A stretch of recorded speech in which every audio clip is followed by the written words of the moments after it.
uJesu Kristu uyinkosi. Udumo silinika uNkulunkulu kweliphezulu nokuthula emhlabeni kubantu abathokozelwa nguye. Bingelelo baba uNsibande ngithi ukuthula kwenkosi makube nawe. Bengithembisileke ukuthi sizozama ukuthi namhlanje ekseni sithole upart 4 wenkonzo yokuzila ukudla. Bese ke ntambama sithole inkonzo engibiza ukuthi Ebeneza, sibonga uNkulunkulu sigcinile kwaze kwaba la. Asisondeleke kuNkulunkulu wethu ngomkhuleko zindlalifa zezulu. Baba, egameni lika Jesu siyabonga uNkulunkulu wethu, siyathokoza ngakho konke okwenzakalayo. Noma ke ngezinye izikhathi Nkosi, uma kudingeka siyadabukiswa ngezilingo ezizinhlobonhlobo ukuze ukukholwa kwethu kuvivinywe. Lokhu ukholo kuyigugu kunegolide elibhubhayo, lona elivivinywa ngomlilo, kodwa sivivinyela ukuthi ukukholwa kwethu kufunyanwe kunokubonga nodumo nokutuseka ekwambuleni kwenkosi yethu uJesu Kristu. Siyakucela ke Nkosi, ngoba sikuthanda singakubonanga, siyakholwa uwe singakubonanga ngamehlo enyama, siyathokoza ngentokozo engakhulumekiyo netusekayo ukuze samukele isigcino sokukholwa kwethu esiyinsindiso yomphefumulo. Iba kanye nathi-ke Nkosi namanje ngomoya wakho ingcwele ulicacise izwi lakho phakathi kwethu. Kube yilona loyo Nkosi asizakale. Sicela ngegama elinamandla likaJesu ophilayo. Amen. Bangcwele, uNkulunkulu wethu-ke muhle, uyasithanda. Siqhubeka-ke nenkonzo yethu yokuzila ukudla. Sizofunda-ke izwi lenkosi esilifundayo njalo elumgogodla. Inkonzo yokugcina le sesoqhubeka-ke nazo izinkonzo eziphathelene nokuzila ukudla. Uxolo sibuka bonke abantu ezwini lenkosi labe soba namandla okubabona, sibone ukuthi ubani wazila ukudla kanjani. Yikho lokuthi sizoqala-ke kusasa ngokugcinwa inkosi mhla ka-1 kuJanuwari 2021. Masifunde kuMathewu 6 siqale uvesi 16 sigcine ku-18. Futhi nxa nizila ukudla ninganyukumali njengabazenzisi ngokubabona banyakamisa ubuso babo ukuze babonakale kubantu ukuthi bazilile. Ngiqinisile ngithi kini sebewamukela umvuzo wabo. Kepha wena nxa uzila, gcoba ikhanda lakho, ugeze ubuso bakho, ukuze ungabonakali kubantu ukuthi uzilile, kodwa kuyihlo osekusithekeni. Noyihlo obone ekusithekeni uza kukuvuza. Sifunde izwi lenkosi ngokaMathewu chapter 6 saqala kuvesi 16 sagcina kuvesi 18. Kuyathanda-ke ke sibuka ukuzila okuyikho ngokwezwi lenkosi. Ukuzila okuyikho kuyatholakala-ke ku-Isaiah 58. Sizogijima nje nawo siwubone, siwuhlaziye ngendlela umoya kaNkulunkulu ozosihola ngayo. Soqala kuvesi 3. Kungaba kuhle nawe ulivula iBhayibheli lakho, Isaiah 58 siqala kuvesi 3 siqhubeke ngokuvuma kwenkosi sigcina kuvesi 14. Sikhuluma ngokuzila okuyikho. Uthi-ke uvesi 3 mawuqala, bathi sizileleni ukudla ungaboni, sizihluphelani izinhliziyo zethu ungakwazi na? Bhekani ngosuku lokuzila kwethu. Xolo, bhekani ngosuku lokuzila kwenu, niyaqhuba umsebenzi, nicindezele zonke izisebenzi zenu. Ake simbukeke kancane yena uvesi lo. Uthi-ke uNkulunkulu, abantu bayazibuza bathi sizileleni ukudla ngoba wena Nkulunkulu awuboni. Sizihluphelani izinhliziyo zethu ngoba wena Nkosi awazi. Useyachaza-ke uNkulunkulu ukuthi enganina ngosuku lweni lokuzila niqhuba umsebenzi, nicindezela zonke izisebenzi zenu. Kusho ukuthi kusobala uNkulunkulu akafuni sisebenze masizila ukudla. Kusobala uNkulunkulu akafuni sisetshenzelwe masizila ukudla ngoba siyacindezela. Kodwa-ke asikubeke futhi ukuthi phela ukusebenza kwethu akufani nokwalesiya sikhathi. Isikhathi esiningi ngalesiya sikhathi babe yisebenza, belima, benza zonke izinto. Manje-ke thina siqashiwe, awuzuvela uhlale ngoba nakho usuzila ukudla bese uphelele umsebenzi. Kodwa zama ngawo wonke amandla ekusebenzeni kwakho, ndlalifa yezulu uzinike ithuba lokuyokhuleka. Ufane nomuntu okhishwa isisu, umuntu esisi siyamhambisa, oya njalo ethoyilethi kanti wena ethoyilethi uyothandaza. Uthole ithuba neBhayibheli lakho ungena nalo endlini encane, ufunde lawo mavesi amabili amathathu, uthandaze, uqhubeke nomsebenzi. Uvesi 4-ke uthi bhekani nizilela ukulwa nokuphikisana nokushaya ngenqindi yobubi. Anisazili namuhla ukuze nizwakale isizwi lenu phezulu. Angithi yikho kade ebuza ethi kusho amagama abantu bani namhlanje asabaphendula uNkulunkulu. Yikho sebethi sizilelani ngoba uboni, sizihluphelana inhliziyo zethu ngoba wazi. Useyachaza ukuthi ngathi nina niqhubha umsebenzi kodwa nibe nithi nizulile. Nicindezela izisebenzi nithi nizilile. Uthi namhlanje nabazilayo bazilela ukulwa nokuphikisana nokushaya ngenqindi yobubi. Azile umuntu azilele ukuphindisa. Athi Nkosi usibani bani ungenza ukuthi ngiyathandaza kavelele okubi. Uzuzile nje impela uzilelwe umkhuleko omubi. Hayi bazalwana kwenziwa lokho.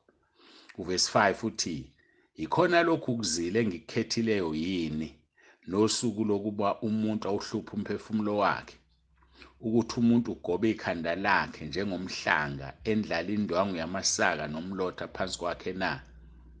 Lokhu kambe ungakubiza ngokuthi ukuzila nosuku olwamukela kuJehova na? Yini-ke lento kuchaza ukuthi akusizi ukuthi sizile ukudla, sihluphe imphefumulo yethu, sihluphe imizimba yethu, kodwa sibe singazili ngendlela okuyiyona. Kuyakubiza mntaka baba ukuthi mawuzila ukudla ube muhle phambi kaNkulunkulu. Mawube usumamukelile uJesu ngezwi uRoma 10:9. Makube usuyilungisile impilo yakho, ilungise. Ngesikhathi uzila ukudla kuvuka izinto zibhale phansi ngoba kufanele uzivume lezo zona. Ngeshwa-ke bangcwele, ngenxa yokuxakeka nami ngingedwa, abazalwane baningi, angikwazi futhi ukukuphushela komunye umuntu, kodwa wena ngokuvunyelwa uNkulunkulu ongaziyela kumuntu othanda ukuya kuyena. Kodwa uma uNkulunkulu ebeke mina, ngiyaxolisa bazalwane, nizokhuwisha, nizolinda, ngoba nami akukho ngempela engingakwenza, ngixakekile ngomsebenzi kaNkulunkulu. Ngakho-ke yikho ngithi kubhale phansi. Njengamanje nje ngigcwele up to 21 January. Kugcwele up to 21 January. Ngakho-ke nginesicelo sokuthi-ke uNkulunkulu ambula, bhala phansi, ubhukhe, ngikunikeza usuku nesikhathi, ungalindi, bhukha, sendi i-SMS enambeni yami ubhukhe. Ngoba ngempela akuzokukusiza ukuzila ukudla uthwele. Ingani phela uthi Isaiah 59:1-2. Akusikhona ukuthi isandla sikaNkulunkulu sifinyeze ukusindisa noma indlebe yakhe ayizwa, kodwa ububi bethu obusahlukanisile naye. Njengoba uzila-ke uthandaza, uNkulunkulu uma kunezinto akukhumbuza zona, zibhale phansi, ubhukhe, sizokwazi ukuthi lifike usuku lwakho, sikhulume, sikhuleke, noma selungabe lungale kokuzila ukudla, ngoba usukubhalile phansi, uyazi uNkulunkulu uzo-athenda ukuzila kwakho, kuzoba nempumelelo.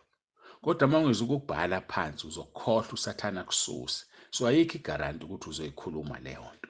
Ngakho ngiyacela bangcwele sibambisane, kodwa uma kukhona uNkulunkulu amambulayo kuwe ukuthi angakwazi ukukusiza, khululeka, ngoba sonke sihamba ngokukholwa futhi asikhuleki kuNkulunkulu kaBaba uNsibande. uNkulunkulu wethu sonke lo. Akuyena kuphela uBaba uNsibande okwazi ukusiza abantu. Ngakho ngiyacela uma kukhona uNkulunkulu aholela kuyena. Kodwa uma engekho, ngicela ulinde, ubekezele, ubhukhe bazalwane. uNkulunkulu muhle, uthembekile uma sizivuma izono zethu. Ingakho-ke 2:5, ikhona lokhu ukuzila engikukhethileyo yini nosuku lokuba umuntu awuhluphe umphefumulo wakhe, ukuthi umuntu agobe ikhanda lakhe njengomhlanga endlala indwangu yamasaka nomlotha phansi kwakhe. Lokhu kambe uyakubiza ngokuthi ukuzila nokuthi usuku olwamukeleke kuJehova? Asingazili ngokumbuluza, uzila ukudla kanti uyasilima. uzile ukudla kungabi namphumela, zihlambulule, vuma izono zakho, lungisa impilo yakho noNkulunkulu, ufunde iBhayibheli, ukuyenze yonke inkonzo esesifundisane yona. Uvesi 6 ke kaIsaya 58 uthi, akusikho lokhu ukuzila engikukhethileyo yini, asilalela ukuzila okukhethwe uNkulunkulu, ukuthukulula izibopho zobubi. Yikho phela ukuthukulula izibopho zobubi, ukuvuma izono, uqaqa amafindo, ubuyisane nabantu oxabene nabo, ongakhulumisani nabo nonequbu nabo. 2, nokuxegisa imichilo yejoka. Ukuxegisa imichilo yejoka, ijoka siyalazi lokulima elibekwa ey'nkabini, ixegisa imichilo, kusho ukuthi sizophumula ke simo ukusebenza abangcwele. Ngaphandle kwalabo abasebenzayo-ke ngeke umuntu athathe i-leave manje kanti ubethathenye. Kodwa ngikuchazile lokho ukuthi zama ukuzinika ithuba lokukhuleka, uNkulunkulu uyaphendula. Uthi okunye ukukhulula abacindezelweyo. Mina wambula uNkulunkulu kuloya nyaka besijwayele ukuthi uma kuJanuwari kube khona esikwenzayo njengokwakha nezinto ey'njalo, wathi uNkulunkulu akungabikho umuntu ngoba ngizolokhu ngihamba ngikhuluma ngithetha lana kunje lana kunjena, usuwonele lana kanti ngifastile. So-ke mina ngoba angisebenzi, ngoba ngiqashwe kwami endaweni ethize engisebenza kuyona, akekho umuntu osebenzayo, asisetshenzelwa muntu ngesikhathi sisazila ukudla sisemkhosini. Kodwa-ke wena uma isimo siphoqa, mhlawumbe unengane encane, khona unene okufanele ayiphathe, nezimo ezinjalo asifani bangcwele. Abanye abakwazi ukwenza izinto ngenxa yokugula, kunomuntu okusizayo. Akusho ukuthi mhlalise phansi, kodwa asi-understande lento. Ukukhulula abacindezelweyo nokwaphula onke amajoka. Athi uvesi 7, akusikho ukwabela abalambileyo isinkwa sakho na? Nokuyisa abampofu nemihambima ekhaya lakho na? Wabela abampofu izipho, ulanda imihambima, abantu abaswela ukudla ubalethe ubaphekele badle, kodwa ufastile wena. Nokwembesa uhambaze lapho umbona, umuntu ohambaze membathise uma umbona. Nokungasithezi kwaba inyama yakho, ungazisithezi. Musuba umuntu ongazwani nomndeni, musukuba umuntu onomndeni ongahambelani nawo, ungazisithezi. Ngeke ukusiza ukuzila ukudla kunefamily ongakhulumisani nayo yakini, kunabantu lungisa lezi zinto. Iyona phela inhloso yokuzila ukudla. Zila ukudla uma ukuthi usenizamile akulungi, kufake elistini yakho, ukhuleke. Nkosi, asizwani nosibanibani, ungumfowethu, ungudadewethu, ungu-anti, uwumalume noma ubani. Lithi izwi leNkosi-ke, uma uzila njengokusho kavesi 6 novesi 7, nanku umphumela nomvuzo. Uvesi 8, khona ukukhanya kwakho kuyaqhamuka njengokusa, nokuphuluka kwakho kuyakuvela masinyane. So ukukhanya kwakho kusho ukuthi uNkulunkulu uzokukhanyisa. Abanye-ke bathanda ukuthi bathi into zami zimile, into zami kumnyama, anginanhlanhla. Yiyo-ke le nhlanhla, zila ukudla ngendlela eyiyona uzokukhanya into zakho. Lithi uvesi 8, khona ukukhanya kwakho kuyaqhamuka njengokusa. Ukusa mase kuvela akho lutho oluvimbayo, abukho ubumnyama obuqhamukayo. Nokuphuluka kwakho kuyakuvela masinyane, ukusinda kwakho esifweni sakho lithi kuyovela masinyane. Ukulunga kwakho kuhambe phambi kwakho, wonke umuntu akubona ukuthi ulungile, ulidwe ukulunga kwakho ulandele ngemuva. Inkazimulo kaJehova ibe semva kwakho. Ngesikhathi ukulunga kuhamba phambili, ngemuva inkazimulo kaJehova isemva kwakho. Vesi 9, khona wena uyakubiza kusabela uJehova. Ayi, ngiyalithanda lelo. Uyobiza ngame magama ngesikhathi uthi Nkosi, egameni likaJesu agxume uJehova athi uthini mntanami. Lithi uyobiza sabele. Uyakhala bese ethi bheka ngilapha. NgesiLungu-ke ngikubeke kanje, ngithi uzothi God, jump. Athi how high my child? uNkulunkulu wami egxuma, athi ufuna ngigxume kangakanani mntanami? Ufuna ngikwenzeleni? Uyokhala bese ethi bheka ngilapha. Lezi zinto zizokwenzeka uma wenza uvesi 6 novesi 7 kaIsaya 58. Uma ususa phakathi kwakho ijoka, uvesi 9-ke manje, nokukhomba ngomunwe, ukulawula, nokukhuluma okubi, umnike olambileyo isinkwa sakho, vesi 10, usuthise othotshisiweyo, khona ukukhanya kwakho kuyakuphuma ebumnyameni, ukuhlwa kwakho kube njengemini. Uma usuyidlalile yakho indima, wakwenza okufanele ukwenze ngale ndlela afuna ngayo uNkulunkulu, nakhu azokwenzela khona yena uNkulunkulu. Kuvesi 11 lithi uJehova uyakuhola njalo, asuthise umphefumulo wakhe ezindaweni ezomileyo, aqinise amathambo akho. Bese-ke wena ube njengensimi eniselweyo, nanjengomthombo wamanzi, amanzi awo angaphuthi. Khumbula uJesu wathini, John 7 verse 37 no 38, wenina nonke nomileyo wozani kimi. Usethini kuJesu uthi uma umuntu ekholwa, njengokusho kombhalo, esiswini sakhe kogobhoza imfula yamanzi aphilayo. Lithi uyoba njengomthombo wamanzi, amanzi awangaphuthi, ngoba kogobhoza imfula yamanzi aphilayo, umoya ongcwele loyo. Ngimphinde uvesi 11 ngiyamthanda. Lithi uJehova uyakuhola njalo, asuthise umphefumulo wakhe ezindaweni ezomileyo, aqinise amathambo akho. Bese wena ube njengensimi eniselweyo, nanjengomthombo wamanzi awo angaphuthi. Insimu-ke yini? Yibandla. Siyakuthola kwabaseKorinte bokuqala chapter 3 verse 9, ngokuba thina sizisebenzi kanye noNkulunkulu, nina niyinsimu kaNkulunkulu, niyisakhiwo sikaNkulunkulu. Ibandla liyinsimu kaNkulunkulu. Amanzi, umoya ongcwele, sengishilo John 7:37-39, kepha ngosuku lokugcina olukhulu loMkhosi uJesu wema wamemeza wathi, uma ekhona omileyo akeze kimi aphuze. Okholwa yimi, njengokusho kombhalo, esiswini sakhe kuyogobhoza imfula yamanzi aphilayo. Washo lokho ngomoya abaza kumamukela abakholwa nguye, ngokuba umoya wayengakafiki, lokhu uJesu wayengakakhazimuliswa. Ngakho-ke uyakuba njengensimi eniselweyo, nanjengomthombo wamanzi, amanzi awo angaphuthi. Okungukuthi niyakuba ibandla umoya ongcwele ahlala kulo, eliholwa ngumoya futhi elimlalelayo. Masiqhubeke novesi 12 ka-Isaiah 58. Uthi abavela kuwe bayokwakha izincithakalo ezindala, ubuye wakhe izisekelo zezizukulwane ezidlulileyo. Ubizwe ngokuthi umvalisikhala nomlungisi wemkhondo, ukuba kuhlalwe kuyona. Athi uvesi 13, uma ulubuyisa unyawo lwakho kulo isabatha, ukuze ungenzi umsebenzi wakho ngosuku lwami olungcwele, ulubize isabatha ngokuthi intokozo, nolungcwele lukaJehova ngokuthi lunodumo. Uludumise, ungahambi ngezindlela zakho, ungawuqhubi umsebenzi wakho, ungakhulumize. Mangichaze kancane ngesabatha sesikhulunywe ngalo. Mark 2 verse 27-28, wayesethi kubo, isabatha lenzelwa umuntu, umuntu akenzelwanga isabatha. Ngokunjalo indodana yomuntu iyinkosi neyesabatha. The Son of Man is Lord even of the Sabbath. KuMathewu 5:17, ningathi ngize ukuchitha umthetho nabaprofeti. Angizange ukuchitha, ngizokugcwalisa. Isazimthetho lapha kuMathewu 22 verse 37-40. Siza kuJesu, uJesu sambuza sathi, muphi umthetho nomyalelo omkhulu kuneminye na?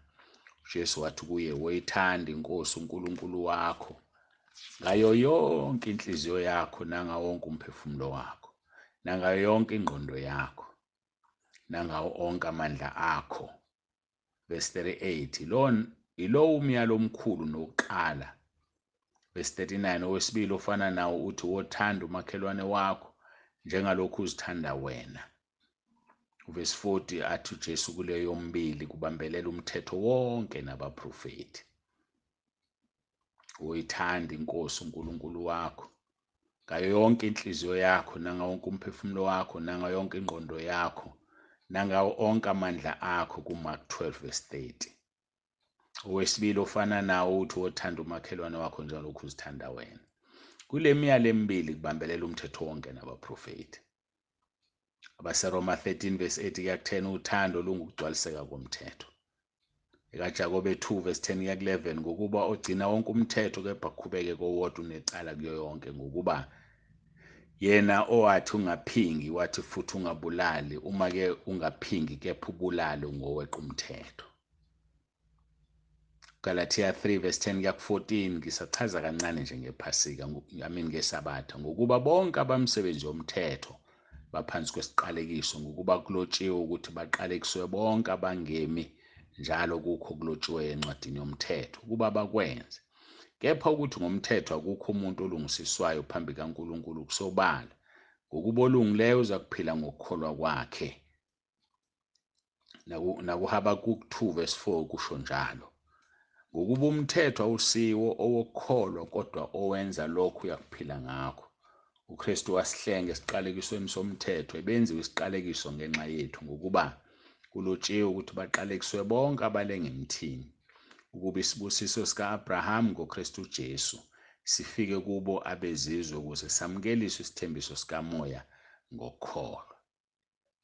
Isibusiso sika-Abraham ngoKristu Jesu sisithola kuGalatia 3 verse 7. Yazini-ke ukuthi abokukholwa ibona abangamadodana ka-Abraham. Singamadodana ka-Abraham ngokukholwa bangcwele.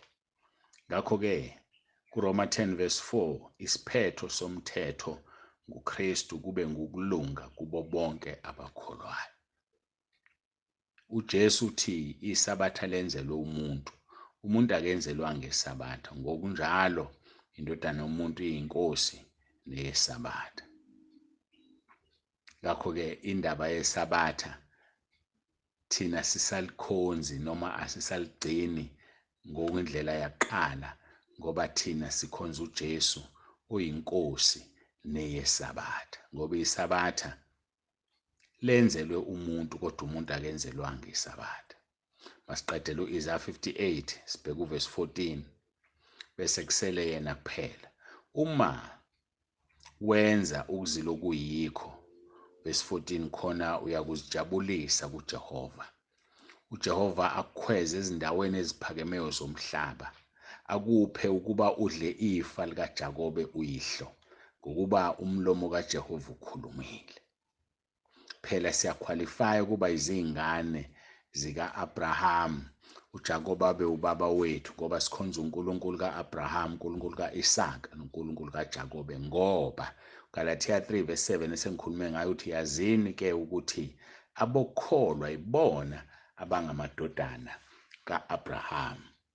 So-ke lokho kusinika ukuthi nathi ukuthi umnyama awulona iJuda noma u-Israyeli, kwelikamoya siyibona ngoba abokukholwa abadla isithembiso sika-Abraham ibona abangamadodana ka-Abraham. Masibheka uNumeri 23 verse 19 uthi uNkulunkulu akasiye umuntu kuba aqamba amanga nendodana yomuntu kuba azisole. Ushilo angayikwenza na? Ukhulumile angayikuphelelisa na? Samuel oqala chapter 15 verse 29 ithemba lika-Israyeli aliwuqamba amanga lizisole ngokuba alisiye umuntu ukuba lizisole. Uma-ke esithembisile ngo-Abraham angeke akushintshe lokho ngoba akasiye umuntu kuba azisole. Ngokuba izwi likaJehova lilungile, amaHubo 33 verse 4, lawo zonke izenzo zakhe ziyakholeka. Psalm 33 verse 4, izwi likaJehova lilungile, zonke izenzo zakhe ziyakholeka. Athi lapha kuThithu chapter 1 verse 2, ethembeni lokuphila okuphakade uNkulunkulu ongaqamba amanga akwethembisa phambi kwezikhathi zaphakade uzokwenza ngoba wakuthembisa phambi kwezikhathi zaphakade. BaseKorinte besibili chapter 1 verse 20 no-21 lithi ngokuba noma izithembiso zikaNkulunkulu ziziningi kangakanani kuyena zinguyebo, ngakho-ke ngaye zingu-amen, futhi kudunyiswe uNkulunkulu ngathi. Kepha osiqinisayo kanye nani kuKristu nowasigcobayo nguNkulunkulu, owasibeka uphawu nowasipha isithembiso esingumoya ezinhlizweni zethu. Ngakho ngena kuloMkhosi, ngena kule fasting, wazi ukuthi usithembisile, akasiye umuntu ukuthi aqamba amanga. Ithemba lika-Israyeli aliwuqamba amanga lizisole ngoba lisiye umuntu kuba lizisole. Ngoba izwi likaJehova lilungile, zonke izenzo zakhe ziyakholeka. Konke akwethembisa ngaphambi kwezikhathi, uThithu chapter 1 verse 2, lithi izwi lenkosi uzokwenza. ngoba iy'thembiso zikaNkulunkulu noma zingaba ziningi kangakanani kuyena zonke zinguyebo, ngaye futhi zingu-amen, kuze kudunyiswe uNkulunkulu ngathi. Kodwa khumbula osiqinisayo kanye nani kuKristu nowasigcobayo nguNkulunkulu wayesesibeka uphawu wasipha isibambiso esingumoya ongcwele ezinhlizweni zethu. Khumbula izinkonzo ezintathu, eyokupha nokwabela abaswele, eyokukhuleka njalo njalo. Number 3, eyokuzila ukudla, udle izwi. Nxa uzile ungabonakali kubantu ukuthi uzilile, kodwa kuyihlo sekusithekeni noyihlo obona ekusithekeni uza kukuvuza. Siyambonga uNkulunkulu, ngimbeka lapho u-part 4. Uhlale uzilalele lezi nkonzo zizokuvuselela ikakhulu amalungiselelo, nozenzele ne-list nokuthi uma usuqala uqaphele izinto ezizokukhipha emkhosini. Uqaphele. Ngicabanga ukuthi zikwi-part 3. uNkulunkulu akubusise. Ngiyacela ukuthi ngikhuleke. Baba wethu usezulwini, egameni likaJesu nanti ibandla lakho Nkosi. Ngokugcinwa nguwena kusasa sizoqala. Sigcina namhlanje ukudla. Soze sikubone mhla ka-22 ngonyaka ozayo uma usasibekile. Uma ungakabuyi ukulanda ibandla lakho, ngiyacela-ke Nkosi usisize yilo naloyo manje. Umupha amandla Nkosi kulo mkhosi. Umupha amandla Nkosi ukuthi enze izinto ngendlela eziyiyona. Ngiyakhuleka Nkosi ukuthi uvale ukulamba kwabo. Uvale Nkosi, ubasize bangaphuphi kabi. Bangabibikho abazoba namaphupha amabi. Kungabibikho Nkosi ukuhalela ukudla. Bangahaleli ukudla. Uvale ngisho i-appetite. Ngiyakhuleka egameni likaJesu. Basize Nkosi abantwana bakho. Basize uNkulunkulu wami onomusa. Ngiyakhuleka egameni lakho elinamandla. Wena wedwa uNkulunkulu okwazi ukusenzela izinto. Bapha amandla-ke Nkosi. Baqinise. Bahlale ekukholweni. Bazi Nkosi ukuthi kuwena zikhona zonke impendulo. Bahlale kuwe Nkosi, bathule phambi kwakho, balindele wena. Singahlushwa kubantu asibabonayo abanenhlanhla ehambeni kwabo kubi. Kwangathi ngaba ilona loyo angayeka ukuphila impilo ayijwayele, akaqhele ku-TV, aqhele kuvakasheleni abantu, ayeke ukuthatha iziluleko zabantu ababi, amendleleni yezona, akuyeke lokho, angahlali enkundleni abaklolodayo. Siphe Nkosi ukuthi sikhuleke singaphezi, sifunde izwi lakho ngaso sonke isikhathi. Siphile ngamanzi ngoba siyazi Nkosi ukuthi kulotshiwe ezwini lakho ukuthi umuntu akayokuphila ngesinkwa sodwa, kodwa ngamazi aphuma emlonyeni wakho. Ngiyabonga-ke egameni likaJesu. Yiba nathi Nkosi kule nkonzo sizoyiqala. Usize kube yilona loyo Nkulunkulu wami, ngomoya wakho oyingcwele ukhulume, khomba amabala, izinto ongazithandi. Kungabi yithini esifuna kuphendula umkhuleko wethu, kodwa sibe singakulalela ukukhuluma kwakho. Busisa-ke lona loyo kule nkonzo Nkosi. Banginikezile i-list Nkosi, ngiyabazi. Ngiyacela ube kanye nabo. Ngizolokhu ngikhuleka Nkosi, ngiza kuwe nabo namagama abo. Ngithi uNkulunkulu wami nampa phendula. Siyakubonga-ke uNkulunkulu wethu. Sinama-list 2. Eyebandla usinikeze yona, neyomuntu nomuntu ngayedwana. Siyacela-ke egameni likaJesu. Siyabonga, siyazi ukuthi sesikutholile ngoba ushilo wathi ocelayo ekholwa angumakabe nokwazi ukuthi usamukelisiwe. Siyabonga egameni likaJesu. Amen. Siyambonga-ke uNkulunkulu kakhulu, Baba uNsibande, obesipha lelizwi, esipha lezi yalo. Kwangathi uNkulunkulu angaba nawe umkhuleko wami ukuthi uphendule umkhuleko wakho nezinto ozikhulekelayo nezethuke njengebandla likaKristu, njengomzimba kaKristu sisonke. uNkulunkulu makasiphendule. Ngiyabonga. Amen.